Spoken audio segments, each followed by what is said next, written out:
আমার বাবা তো চলে যায় 18 সালে। তো একবার বাবা চলে যাওয়ার পরে আমরা একা বাড়িতে আমি ছিলাম।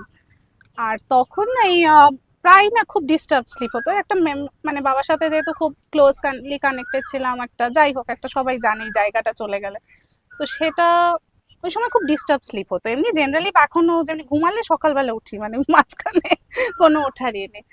তো মাঝে মাঝে এমনি ঘুমটা ভাঙতো, প্রায় উঠে দেখতাম 3টে, 3:30, কোনো সময় 3:45 এইরকম টাইমে ঘুম ভাঙতো। তো সেদিন আমার মনে আছে বাড়িতে একা আমি আমার ঠিক ওরকম এরকম ঘুম ভাঙছে। আমি দেখেছি, শুনছিলাম যে যদি কারো 3টে থেকে 4টের মধ্যে ঘুম ভাঙে তার মানে কোনো আত্মা তার সাথে কমিউনিকেট করতে চাইছে। মনে হলো খাটের উপর কেউ একটা উঠলো, মানে যদি কেউ ওঠে না খাটের উপরে ঠিক একটা ওরকম একটা নাড়ে। ফিল হলো। উঠে আমার ঠিক মনে হলো আমার গায়ে কেউ একটা হাত দিয়েছে খুব হালকা করে, মানে হাতে এখানতে। এবার আমি না এবার আমি না কিছুতেই ঘুরতে পারছি না, কিন্তু আমার মনে হচ্ছে, বাট আমি তখন এটাও শিওর নয় যে আমি সত্যি ঘুমাইনি না জেগে আছি, মানে কি আছি আমি নিজের সিচুয়েশনে বলতে পারবো না।